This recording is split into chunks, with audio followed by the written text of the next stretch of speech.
बहुत सारी अच्छी बातें कही हैं उनकी। और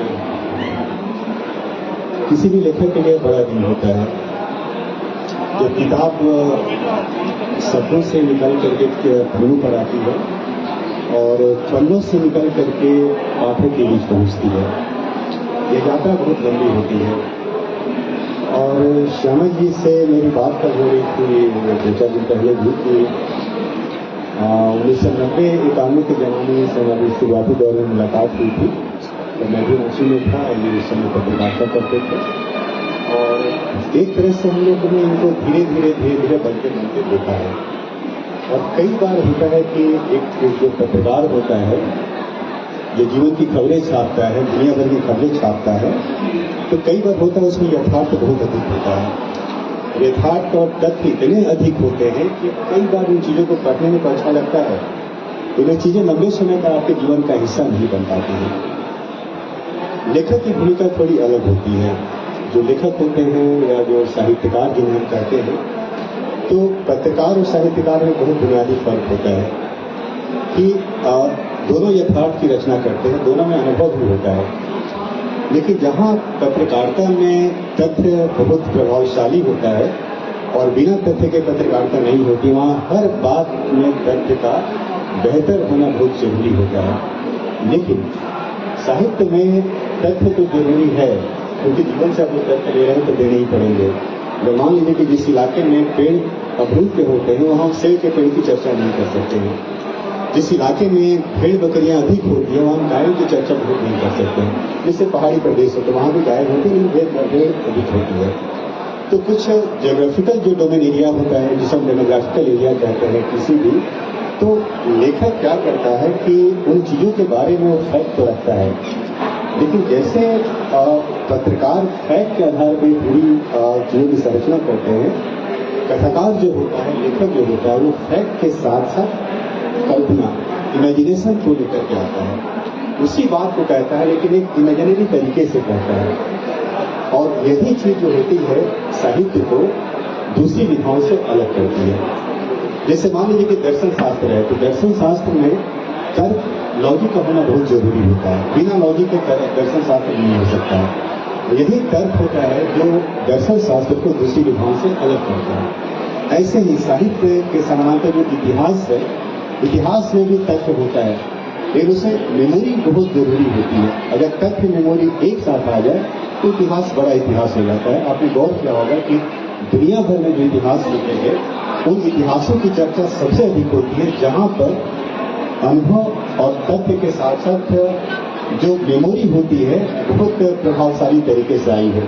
जितने इतिहासकार बड़े बड़े हुए हैं, चाहे सभ्यता इतिहास का विजय हुआ हो, जब चर्चा करते हैं तो बहुत मेमोरी का तो बहुत मतलब कहें कि मेमोरी को लेकर आते हैं। कैसे एक इतिहास अभिलेखागार में है तो दूसरा इतिहास जो है वो एक तरह से जनता की मेमोरी में है। जब कोई इतिहासकार काम करता है तो दोनों को एक साथ वेरीफाई करता है। सिर्फ मेमोरी में इतिहास है और अभिलेखागार में नहीं तो वह भी इतिहास नहीं है। सिर्फ अभिलेखागार में है और मेमोरी में जनता की मेमोरी में है तो वह भी इतिहास नहीं होता है। श्यामल जी के साथ जो सबसे अच्छी बात लगी या मुझे दिखाई दे रही थी, मैं की पूरी कहानियां पढ़ नहीं पाया, कि ये अपनी कहानियों में कथा में जो सबसे बड़ा काम करते हैं कि जो एक लेखक का जो डेमोग्राफिकल एरिया होता है, जिसको हम कहते हैं कि वह लेखक अच्छा लेखक होता है, बड़ा लेखक होता है, जो अपने लेखन में एक खास पेरिफेरिक को रचता है। आप पूरी दुनिया के कथाकार नहीं हो सकते। दुनिया के बड़े बड़े कथा, जैसे अमृता नागर की चर्चा होती है, नागर के बहुत बड़े कथाकार हैं, लेकिन आप जब पढ़ेंगे आप देखेंगे कि उनकी कथा में लखनऊ बार बार आता है। लखनऊ आता है, चौक की गलियां आती है, चौक के जो घर हैं, घर के दरवाजे की बनावट आती है, वहां के आंगन आते हैं। तो धीरे धीरे आप पढ़ेंगे तो आपको लगेगा कि आप एक शहर से परिचित हो रहे हैं, एक शहर की गलियों से परिचित हो रहे हैं। लेखक यही काम करता है।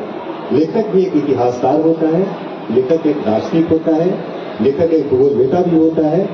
और हम लोग उम्मीद करते हैं जो आलोचना और सिद्धांत में जो काम करते हैं, ये उम्मीद रखते हैं अगर हम किसी लेखक को पढ़े, जैसे मैं घाम कहानी भी पढ़ रहा हूँ, तो मुझे लगना चाहिए कि इस कहानी में जो जीवन का यथार्थ है, अगर मैं ढूंढूं तो कहीं मुझे दिखाई पड़े।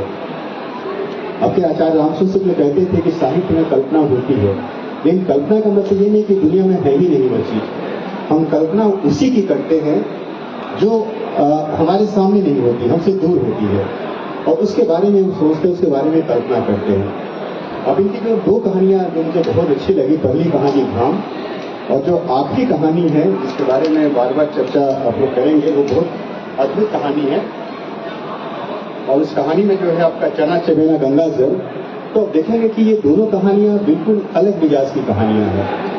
जब इनकी पहली कहानी पढ़ रहा था तो मुझे बार बार लग रहा था कि श्याम बिहारी श्यामल अपने पुराने समय में लौट रहे हैं, जहां पर पलामू है, दार्जिलिंग है, झारखंड का इलाका है, झारखंड का जंगल है, वहाँ के पहाड़ है, वहाँ पर ढलान वाली सड़कें हैं, वहाँ पर घर बने हुए हैं, और छोटे छोटे जो ब्यौरा होते हैं। कहानीकार जो होता है, लेखक बहुत बारीकी के साथ बहुत छोटे छोटे ब्यौरा अपनी कहानियों में रचता है। पाठक जब उनको ध्यान से पढ़ता है तब लगता है कि वह छोटे छोटे जो विवरण होते हैं वे धीरे धीरे एक साथ इकट्ठा होकर के बड़े कथ्य के रूप में हमारे सामने आ जाते हैं।